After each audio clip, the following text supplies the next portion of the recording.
Boa tarde, muito bem-vindos para mais um quadro da nossa série Relacionamentos Abusivos.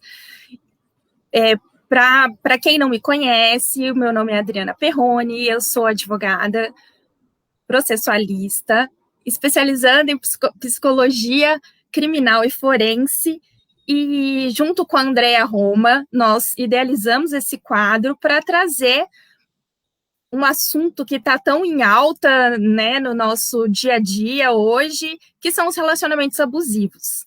Quando a gente fala em relacionamento abusivo, geralmente nós já nos ligamos a relacionamentos amorosos, relacionamentos de casal. Quando idealizamos isso, e a editora Líder acolheu para trazer esse quadro como uma utilidade pública para todos os nossos seguidores, foi porque nós visualizamos que não é só nos relacionamentos amorosos que os relacionamentos abusivos acontecem. Eles estão presentes no nosso dia a dia. Eles estão presentes dentro da nossa casa, no nosso trabalho, com nossos colegas. Ele pode acontecer sempre que houver uma interação entre duas ou mais pessoas, e eu ouso dizer que até mesmo quando estamos sozinhos, corremos o risco de estar em um relacionamento abusivo conosco mesmo.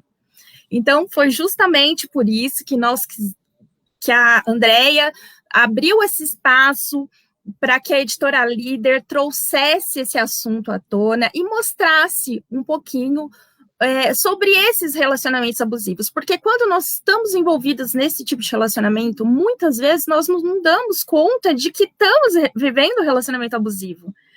Então, para que as pessoas tenham conhecimento desse relacionamento e que possam ter uma vida saudável com relacionamentos que sejam relacionamentos saudáveis. Então, para isso, nós estamos trazendo médicos, psiquiatras, profissionais da saúde, profissionais do direito, juízes, promotores, advogados, vítimas e também abusadores, porque muitas vezes a gente não se dá conta que está nesse papel de abusador. Hoje nós estamos aqui com a doutora Angélica Bellini, que ela é uma advogada, uma jovem advogada de Ribeirão Preto, que faz parte da comissão dos jovens advogados, que também faz parte da comissão da mulher advogada e da comissão de direito sistêmico. Ela é especializada em direito civil e processo civil, e especializando em direito da mulher. Então, ela vem aqui trazer para nós a questão de quais são os remédios jurídicos que a gente pode aplicar nesses relacionamentos abusivos. Na semana passada, nós iniciamos a série com a Andrea Roma, que contou aqui um pouquinho da sua história e que contou que também se deu conta de que passou por vários relacionamentos abusivos. Mas o que fazer? O que fazer juridicamente quando a gente se vê vítima de um relacionamento abusivo? Então, doutora Angélica, seja muito bem-vinda. Agora eu vou passar a palavra para que você possa fazer uma breve introdução sobre o assunto e falar um pouquinho sobre como agir quando a gente se vê vítima dos relacionamentos abusivos. Olá, boa tarde, pessoal. Boa tarde, doutora. Muito obrigada pelo convite.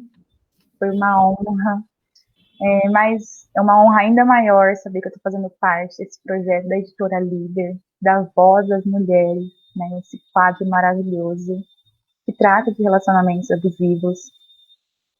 E eu queria falar hoje um pouquinho, antes de entrar propriamente dito no que eu planejei, queria falar um pouquinho rapidinho sobre a relação abusiva, né, o que é estar dentro de um contexto abusivo.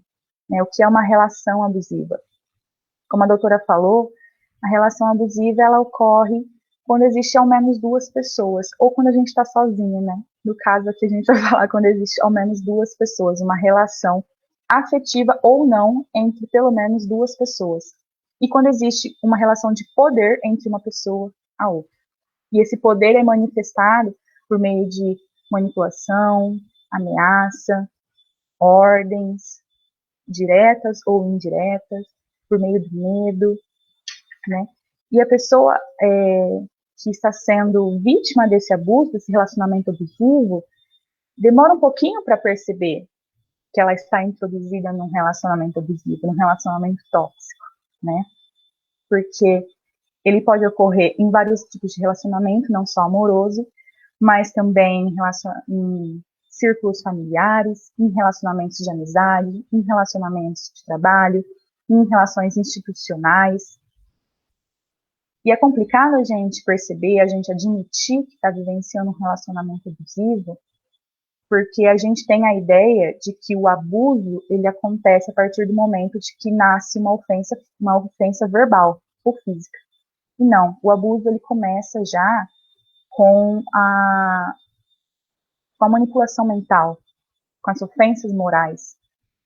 E a gente não tem muito dessa cultura, né, de reconhecer que essa manipulação mental também é um abuso, né?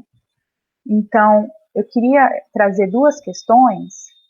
Eu trabalho com direito civil, mais propriamente com direito de família, e tem duas questões que são questões bastante pertinentes, que a gente vê muita questão do abuso inserida quando a gente fala de alienação parental, que é um abuso que acontece em um círculo familiar, né?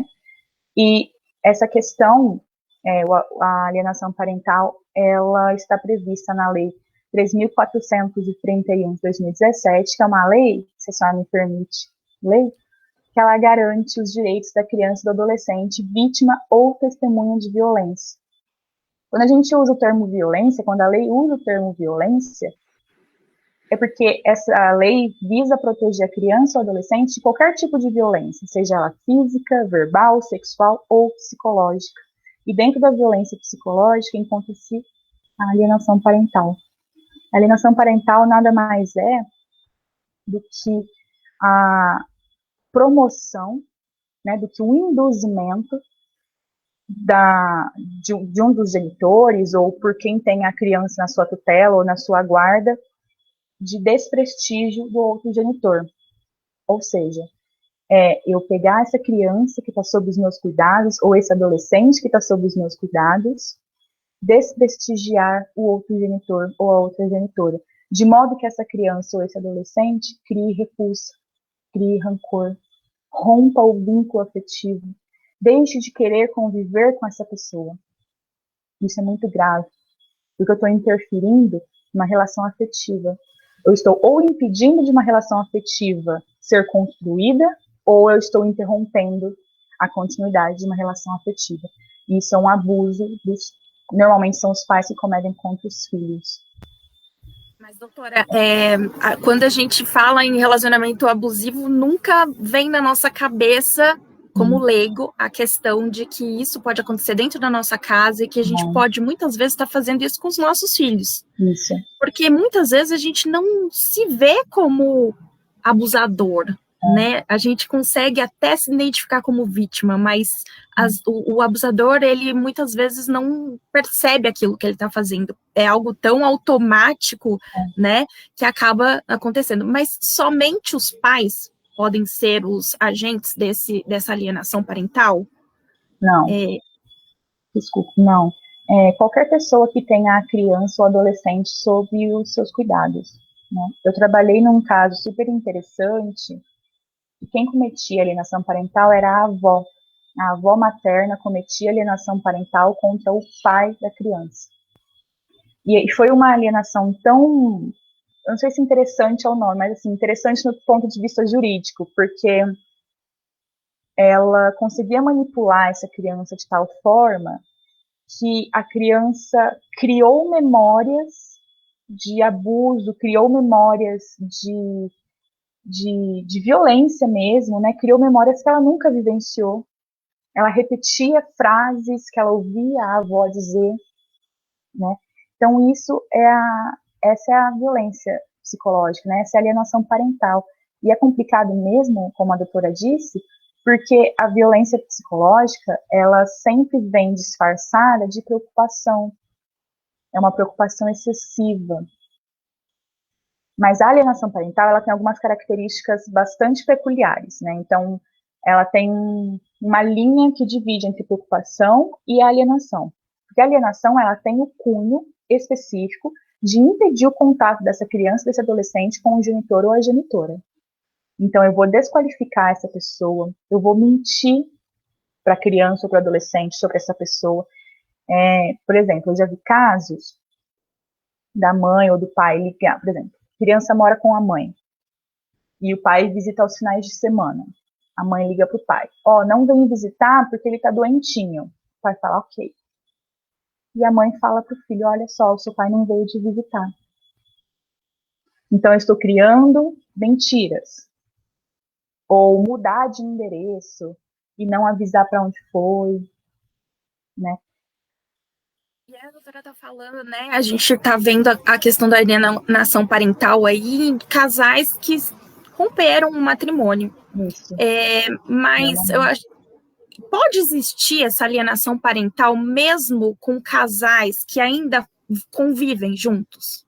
Essa alienação de colocar um filho contra o outro ou contra outro, desqualificar a família do outro, isso pode acontecer? Eu não vou dizer que não, mas eu acho um pouco mais difícil. Porque quando o genitor convive com a criança, é mais difícil de você romper esse vínculo. Tanto que uma das consequências da declaração que existe de fato uma alienação parental é a mudança de guarda, é o aumento do convívio desse genitor com a criança, é a manutenção, porque o objetivo é sempre fazer a manutenção desse vínculo afetivo ou reconstruir esse vínculo afetivo. Quando eu ainda estou morando na mesma casa, querendo ou não, eu estou com a criança ali do meu lado. Fica mais difícil, juridicamente, você chegar a essa conclusão de que existe essa alienação. Mas, de uma forma ou de outra, toda vez que eu desqualifico o outro, eu tento induzir a criança a criar uma memória que não é verdadeira com relação ao outro, eu estou praticando um ato de alienação parental. Talvez isso não seja algo que seja punido a nível jurídico, né? Mas a gente sabe que isso acaba sempre acontecendo, né? Porque eu sou mãe, eu tenho 2 filhos, eu estou vivendo um divórcio, assim, não muito legal, e eu vejo que mesmo tendo conhecimento de que isso não é saudável, muitas vezes quando vem aquela dor do divórcio, aquela mágoa por tudo que está acontecendo, você acaba deslizando aí e cometendo alguns, né? E eu acho importante, doutora, né, como a doutora trouxe, a questão de delimitar quais são os atos que podem realmente ser uma alienação parental punível, porque senão a gente vai pensar que tudo é alienação parental. Eu já cheguei a ficar numa neura dessa, tipo, cuidado em falar o nome do pai do meu filho para não estar alienando. Né? Então, para a gente poder ter uma linha assim e saber o que é efetivamente o ato de alienação parental punível, assim, que pode ser levado para o judiciário. São vários. Assim, são vários atos. Eu tirar a autoridade daquele pai ou daquela mãe, eu desqualificar esse pai, essa mãe na frente da criança ou do adolescente, impedir o contato, muito comum disso acontecer, é dia de visitação e a mãe ou o pai não deixa visitar. São vários atos. Se mudar de cidade sem avisar que está mudando, e viajar e não avisar para onde está indo, quando que vai, quando que volta. Agora, o que a gente tem que ver é a intenção, né? Porque o que comprova se existe ou não uma alienação parental? Laudo psicossocial. O laudo psicossocial é um laudo feito por assistentes sociais e psicólogas. Elas vão juntas estudar a relação dessa família. Então, eu vou entrevistar essa criança, eu vou entrevistar esse adolescente, eu vou entrevistar esse pai, essa mãe, esses avós, né? Esses atores dessa relação e vou entender o que está acontecendo ali. São só brigas que estão acontecendo ou eles estão, de fato, se desqualificando para poder prejudicar essa criança, para poder prejudicar o vínculo afetivo? E se tiver desconfiança, se tiver indícios de alienação parental, isso tem que ser avisado no processo. Se tiver um processo em andamento, né, de guarda, se não, tem que entrar com um processo de alienação, de declaração de alienação parental.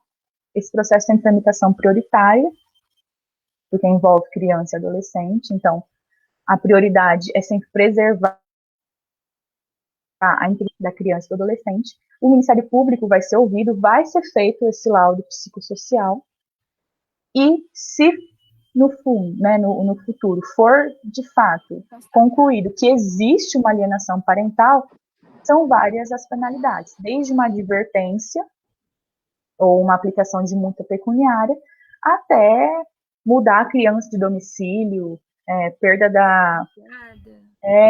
a guarda, aumentar o convívio, né, desse genitor com a criança. Eu acho muito importante, né, isso que você trouxe, que a doutora trouxe, delimitando que é preciso ter um laudo social, é preciso ter um processo em tramitação, porque até mesmo, né, eu atendo muito adolescente que às vezes ele fala, eu não queria ir com meu pai nesse final de semana porque eu tinha um negócio legal para fazer, mas eu tenho medo da minha mãe ser prejudicada, ele falar que é uma alienação parental. Então, para as pessoas saberem que não é algo tão simples assim, simplesmente um fim de semana que o filho não quis ir com o pai porque teve um problema assim assado, não vai gerar uma alienação parental, né?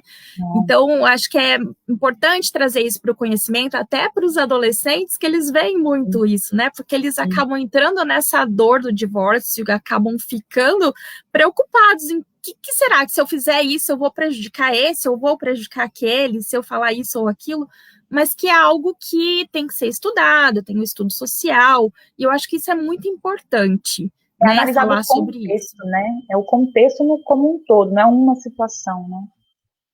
Com certeza, com certeza. Como a doutora disse, né, no seu escritório, atuando em direito de família também, atendo casos de direito de família, atendo mais violência doméstica, porque eu faço a questão da parte criminal, mas realmente a alienação parental é algo muito que aparece muito, mas a questão da violência doméstica e do relacionamento abusivo entre casais ainda ganha de todas as, né, é uma realidade. Com a doutora não deve ser muito diferente, né?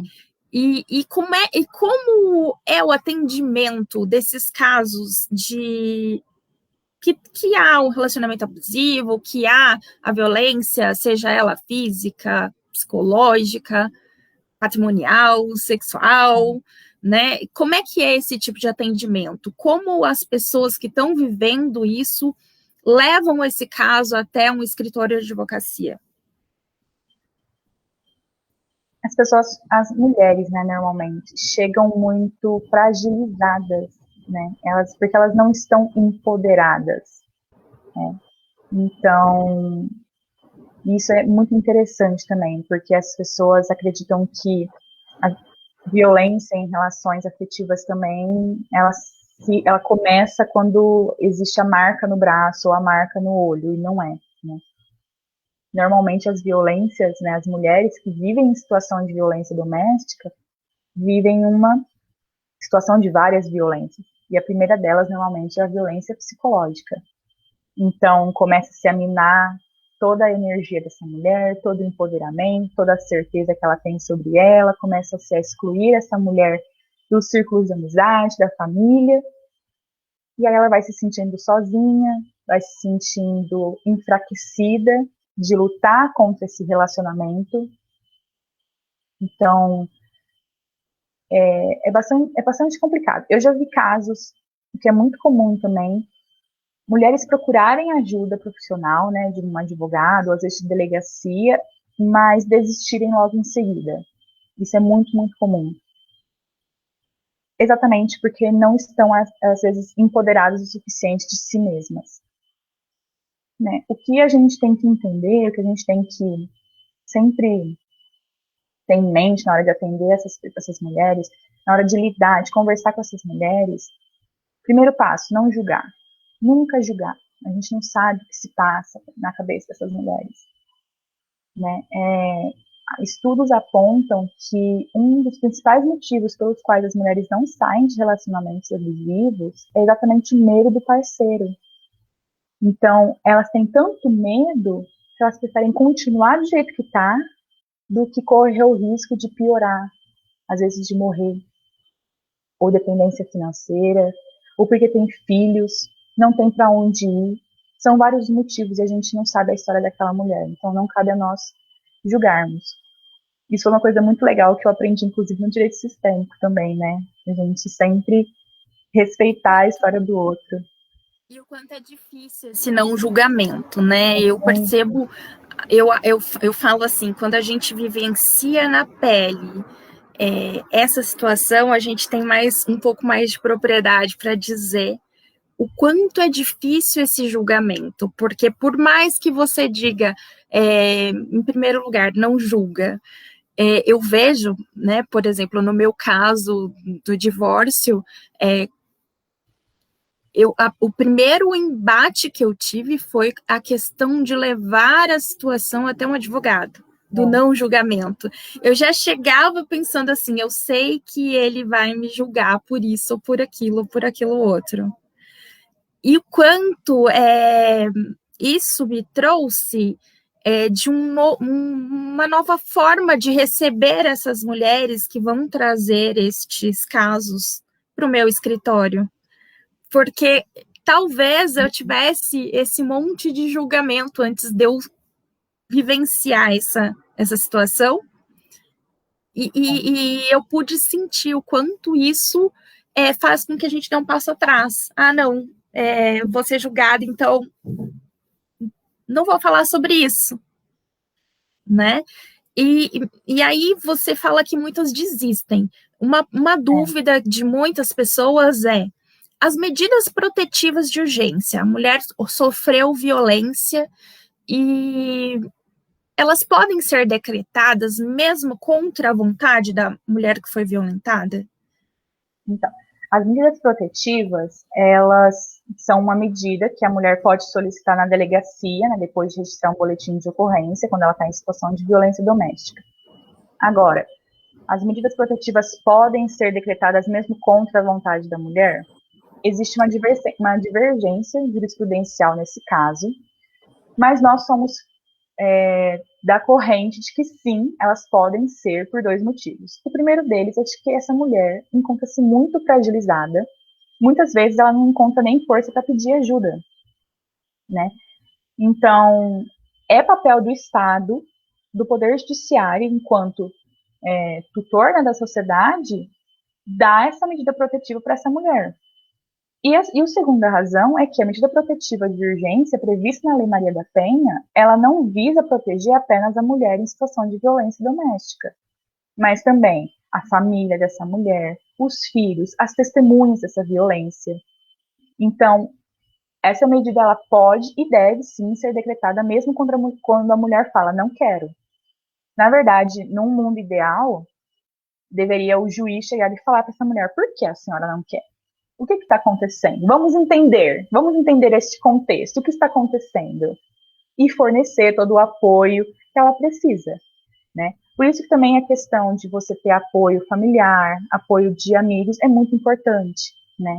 Fazer denúncia é muito importante, se possível, ir com amigos, ir com familiares, fazer a denúncia, né? E estando vivendo em uma situação de violência doméstica, existem alguns caminhos que podem seguir. Você pode seguir além da questão criminal, que é a medida protetiva de urgência, que é a questão do divórcio, ou a questão da dissolução da união estável, e existe também a questão de você pedir o afastamento do lar, que é você pedir para o parceiro sair de forma compulsória de casa. Né? Tudo isso você pode pedir num processo de direito de família. Agora, e você não precisa desse processo para poder pedir uma medida protetiva de urgência. Isso são coisas à parte. Eu só queria fazer um comentário, não sei se a gente tem tempo ainda. Sim, pode fazer o comentário. Eu queria fazer um comentário sobre as atas notariais, que é uma questão que está no Código de Processo Civil, que é bem bacana porque elas podem ser usadas como prova em processos, então em qualquer processo. Porque a ata notarial, ela nada mais é do que um instrumento público por meio do qual o tabelião vai registrar, né, vai descrever uma situação ou um fato apresentado para ele.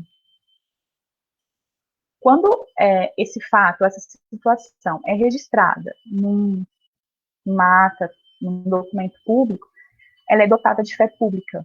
ou seja, presume-se que é verdadeiro. Então, nesse mundo de internet, que a gente tem o costume de tirar print, né, de conversas do WhatsApp, de pegar os áudios trocados no WhatsApp, tirar print das fotos do Facebook, do Instagram, se a pessoa tiver condições financeiras de registrar tudo isso numa ata notarial e juntar num processo posteriormente, vai dar uma carga probatória, né, uma força probatória muito maior. Porque a questão da ata notarial, ela é uma prova pré-constituída, então ela é antes do processo. Né? Então isso vai ajudar muito no processo. E é uma arma que existe, que é possível de ser usada. Eu acho muito importante trazer essa questão, né? Porque não é simplesmente a gente guardar o print que está ali da conversa que vai trazer uma veracidade para isso para dentro de um processo, né? É preciso que vá até um cartório, faça uma ata notarial para que isso sirva de prova que tenha um maior valor probatório, né? Mas, independente da gente fazer a ata notarial, a gente pode sim juntar num processo, uma conversa, um print de um e-mail, alguma coisa assim, para comprovar que está sendo assediado moralmente ou que está sofrendo aquele abuso? Pode juntar. A questão o que vai mudar é a questão da dúvida, né? A questão como que eu vou dizer? É como que eu vou questionar aquilo. Porque a outra parte vai poder falar que isso é mentira, que isso nunca aconteceu, que isso é montagem. Quando eu levo num cartório, né, para poder registrar numa ata notarial, eu não estou dizendo que o que aconteceu de fato aconteceu. Eu estou dizendo que aquelas palavras estão de fato escritas ali. Então, o tabelião não vai falar de fato ele ofendeu ela. Ele vai falar no dia tal ele proferiu tais palavras de acordo com as mensagens do WhatsApp. A ata notarial então, assim, vai trazer um valor maior para aquela prova que vai ser mais difícil eu falar, foi uma montagem, eu não falei isso, né? Entendi. Eu acho que isso é muito importante, né? E as pessoas sabendo disso podem aí preservar isso como algo para... Porque a mulher, principalmente a mulher, quando ela vai denunciar um abuso, ela é tão desacreditada, né? Então, trazer essa prova talvez traga um pouco mais de força para que ela realmente leve ao conhecimento das autoridades sobre esse abuso, né? Quando você disse, assim, eu não posso deixar de comentar, que no mundo ideal o juiz traria ali a pergunta da mulher se ela quer realmente prosseguir aquilo tudo e investigar aquele lado da mulher, né? E eu não posso deixar de dizer o quanto a gente tem visto acontecer aí nessas audiências online que tem acontecido, juízes questionando a mulher sobre, você fez a denúncia na Lei Maria da Penha, a Lei Maria da Penha, para mim aqui, quem faz isso já perdeu a razão. E isso não pode trazer um desencorajamento dessas mulheres de irem buscar a justiça? O que você falaria para essas mulheres que, pensando neste mundo ideal que você trouxe, de poder denunciar, de sair dessa situação de vulnerabilidade, de agressão, nessa vida totalmente que não é saudável, né? E chegar no judiciário e dar de cara com uma coisa disso, então a vontade é dar um passo atrás. O que você diria para essas mulheres sobre isso? Eu diria para não verem isso como regra. Né? Esses casos existem, maus profissionais existem, profissionais que não estão preparados para lidar com a Lei Maria da Penha existem. Eu sinto que existe muita falta de qualificação especializada nisso, né? Não levarem isso como regra e terem sem buscarem, se possível, se apoiarem em familiares, em amigos, né? Não terem vergonha e contar sim para a família, para pessoas próximas, se apoiarem, aceitar a ajuda, e seguir em frente, né? Porque a culpa não é da mulher, da violência, apesar do violentador sempre colocar a culpa na mulher e fazer ela acreditar nisso, que isso é uma outra violência psicológica, a culpa não é dela. E é uma pena, né? Porque o Estado deveria tutelar essa mulher, deveria cuidar dessa mulher, acolher, defender, e às vezes ele violenta de novo. Mas eu gostaria de dizer que não é uma regra, né? E estamos caminhando para que não exista mais. Oi? Com certeza. E além disso, a gente tem que entender que é a opinião de um profissional. E que dentro desse círculo todo que a gente tem da justiça, a gente tem outros caminhos para fazer com que essa justiça prevaleça, né? Não é porque aconteceu aquilo com aquela mulher que agora eu vou falar, não vou porque eu tenho medo de também, ao invés de ser acolhida, ser novamente violentada. Porque a gente tem recurso para isso, existe corregedoria de justiça para isso, e nós, advogados, profissionais de direitos, estamos aqui para auxiliar essas pessoas para que elas possam realmente fazer valer aquele direito de não ter a integridade física, moral, psicológica afetada. Então, existe um trabalho incrível de outros profissionais que estão aí trazendo para essas mulheres uma rede de proteção, por exemplo, a doutora Gabriela Mansur, que também é uma parceira da Líder, nós vamos ter um livro aí que vai ter participação dela, e ela está fazendo um trabalho incrível no Ministério Público de acolhimento dessas mulheres. Tem aí o Disque 180, né, que qualquer mulher que se vê vítima, ele funciona, eu indico para as minhas clientes e elas falam que tem um acolhimento incrível quando realmente fazem uso disso. E nós estamos aqui para isso, para trazer a consciência das pessoas que estão sendo violentadas. A gente sabe que existe homem que sofre violência também, é óbvio que o número é muito menor do que o de mulher, mas a justiça está aí para julgar, né, para defender aquele que está sendo violado no seu direito. E eu fiquei muito feliz de receber você aqui, a sua calma em explicar esses remédios jurídicos que podem ser aplicados foi incrível. Eu tenho certeza que você foi muito didática, que as pessoas entenderam muito bem, quem está nos assistindo, e aqueles que vão assistir ainda o nosso vídeo vão poder entender o que fazer, porque a gente fala muito na violência, mas a gente não dá, muitas vezes, o caminho que ela deve seguir, e foi isso que você nos trouxe hoje. Muito obrigada pelo convite, pela disponibilidade de estar aqui nesse horário falando, a gente sabe aí que... E que bom saber que mulheres jovens como você estão aí na frente dessa batalha contra os relacionamentos abusivos. E o que eu disse para a Andréa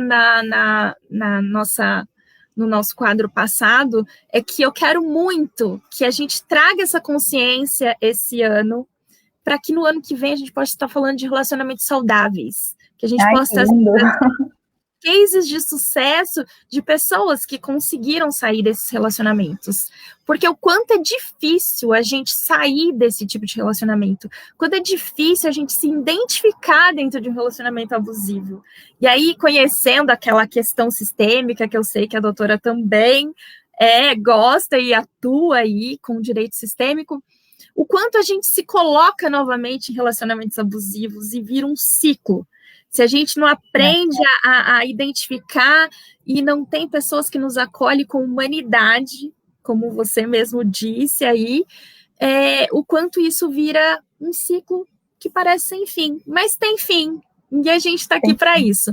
Quero já convidá-la para novamente estar aqui durante o ano, a gente vai combinar aí para trazer mais um pouquinho sobre como lidar com esses relacionamentos. Eu sei que a doutora está aí na nossa série Mulheres e vai trazer aí a história incrível da mulher advogada jovem, que traz aí também a força do interior. Eu sou do interior, moro em São Paulo hoje, mas eu nasci no interior, sou uma amante, assim, inveterada, e gosto muito de trazer essas histórias, porque parece que tudo acontece aqui, né? E aí trazer essas histórias do que acontece no interior também, Você mora em Ribeirão Preto, né? Ribeirão Preto é uma cidade que tudo acontece que nem acontece aqui, né? Muito parecido. É enorme. E acho muito legal isso. Muito obrigada. Eu queria que você deixasse a sua última palavra aí, dizer até breve para os nossos espectadores e dizer que eu gostei muito de você estar aqui e quero já contar com a sua presença em outras vezes. Muito obrigada pelo convite. Nossa, eu fiquei tão ansiosa. Eu gostei muito de falar. Eu adoro falar sobre esses temas, eu adoro pesquisar, estudar, escrever sobre isso, falar sobre isso. E encontrar um espaço que é dedicado a esses temas, né, que visa passar informações sobre relacionamentos abusivos, formas de sair, traz casos, né, práticos, né, mostrar para as mulheres que elas não estão sozinhas, né, que o que elas estão passando não é algo que só elas estão passando, existem outras pessoas passando por isso. Eu acho incrível, é maravilhoso. Eu assisti vários outros vídeos dessa sua série de relacionamentos abusivos, é maravilhoso. Eu agradeço demais o convite, a confiança de ter me dado esse espaço. E eu agradeço muito e sim, eu aceito participar aqui de novo se existe a possibilidade. Com certeza, já está convidadíssima. Nós estamos com uma novidade que agora nós vamos começar isso a partir do do próximo mês de março. A última série do mês será uma série que vai ser um debate, e por isso eu convido todos vocês a se inscreverem no nosso link de inscrição, porque no dia desse debate a gente vai sortear um livro da Editora Líder, e desta vez, no mês de março, nós vamos sortear o livro PNL para Advogados, na qual eu sou coautora, né? E por isso é importante você se inscrever, curtir os nossos vídeos e também compartilhar para que mais pessoas tomem conhecimento e venham participar conosco aqui. Muito obrigado, doutora, e muito obrigada a todos os nossos espectadores. E estaremos aí no dia 22 com o doutor Adailton Salvatore, que vai falar sobre relacionamentos abusivos na hora do parto. Então, vocês não podem perder. Até a próxima. Beijinho e até mais.